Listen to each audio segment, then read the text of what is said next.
When you have nothing to invest, literally $0, what kind of business can you start? Can you grow from $0 to $1,000 just with blogging? As Spencer Haas says, it takes 4 months to start earning and even up to 10 months to start earning $1,000 from your blog. And I really haven't been known for sticking to things. When I first got the idea of starting a website, I just became a father, and then I saw all of these costs that were involved and I really didn't have any money to invest. And for me it was about traveling, and I realized this when my wife was pregnant. And for those 9 months I kept asking myself, well, how can we do this? Can we afford this? Can I start blogging without any money?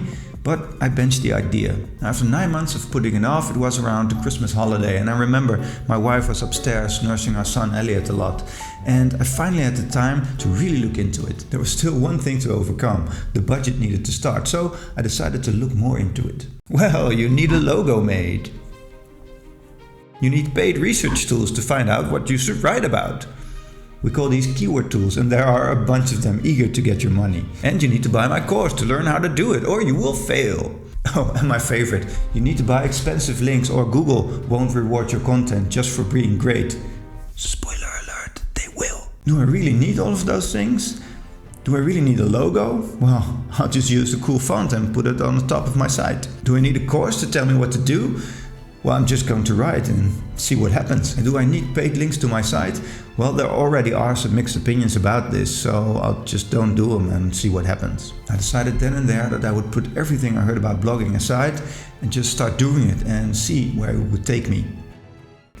Hi, I'm Joost, the Content Decoder, and I'm so glad I started my blogging journey and did all of this without any investment in the beginning. It's a big leap of faith, I know, but let's decode what's actually necessary to get started blogging. Now, the steps are pretty easy. It's don't delay starting your blog, just start writing and don't think too much about it at first. Write about the right things and really just have fun doing it. Now, creating a blog, or a niche site as we call it, is to create a blog about a particular interest that you might have. That's a great thing to start writing about because there are loads of people looking for how to get into that, just like you once were a beginner. Now, did you pick your hobby yet? Go on, I'll wait. It should be something that you're passionate about. At least that's what they tell you. Now, myself, I'm a pretty grounded guy, so I've never really felt what other people talk about what passion is.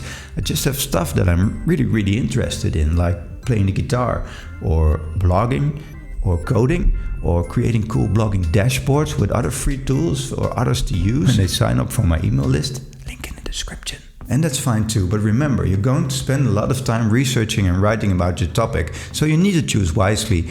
Otherwise you'll be stuck with Trevor the Toad instead of something cool like an owl. And when you know your hobby, the rest is pretty easy, because what people are looking for isn't really a mystery, and you don't need any paid tool. Google already shows us what people are searching for and what possible questions they might have. Now let's take playing the guitar, a hobby I have, and I have a site on it. Now there are thousands of topics you can write about, but you need to pick one. Let's say a subtopic first. A Stratocaster is a type of guitar I'm really into, so that could be the first topic for my blog. Now Google shows what people are searching for with 2 features, auto-suggest, and the people also ask questions. But going through all of these manually can be quite a pain, and that's where one free tool comes in, Answer Socrates. Now it gathers all the things Google suggests based on what actual people are searching and puts it in this nice handy format for you. And a lot of these questions aren't answered very well on blogs or forums. Now, I didn't have this tool when I first started, so you're already one leg up on getting to your goal and starting your online business. Now, if this is a hobby you already know a lot about, you probably know the answer or part of the answer to most of these questions. But if it's a really new topic for you, then you get the chance to research and find out a lot of cool things about your hobby, which is also very cool if you wanted to learn more about your hobby anyways. You can and absolutely should have a lot of fun doing this, and you can get paid for it too. But there's still some things to overcome, like how to get a website up and running to even get started blogging. Or what about article length? I heard advice is around 2100 words per article. Well, I'm not really an in-depth long article writer, so can I even get started? It would probably take a long time to write just one of those, won't it? And I found out you really do need a WordPress site to even become successful at blogging. You can't use a free platform, and if you ever want to get your site off of a free platform, that will be just a nightmare. And when you overcome that, that's when the waiting game starts. You can't see any progress for the first couple of months, and I've had it with every site I own, including Kawaii Surf Report and Stop Motion Hero I started last year. 2 months of no visitors at all, and that's a long time to wait for something to happen. especially when you're not sure that something ever will. I call this the minority report effect, where it just takes way too long to get to the good parts and you'd rather just turn off the movie or quit your sites altogether. And even after those 2 months, nothing really happens. A little revenue starts coming in at month 3 and a little more at month 4. Plus, I've never seen the $1,000 a month after month 10 that Spencer Haas is talking about. You're gonna start wondering, is this the time to invest in a paid tool to look at my site and see what's happening?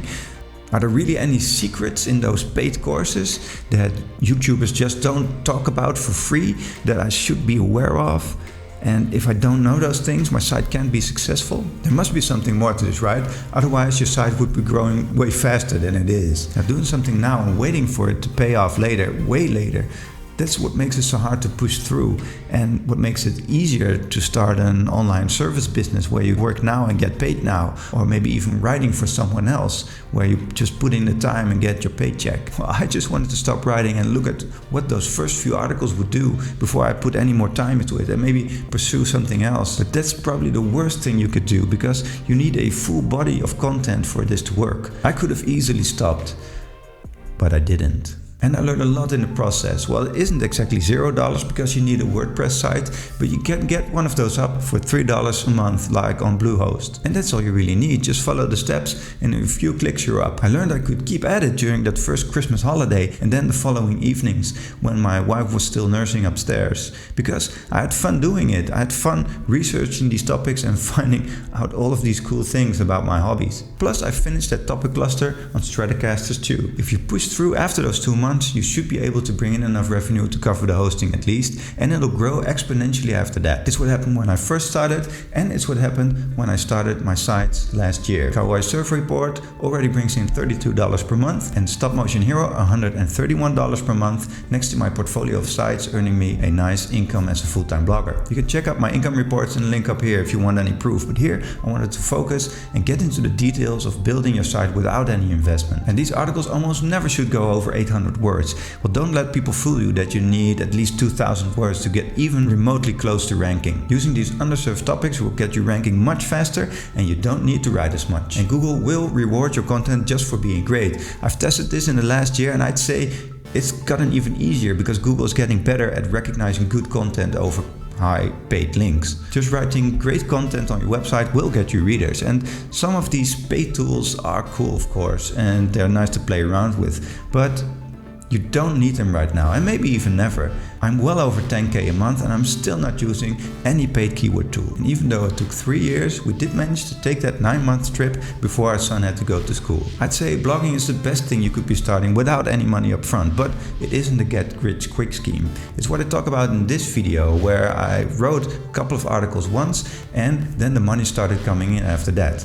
How much is your time worth as a blogger? Check it out.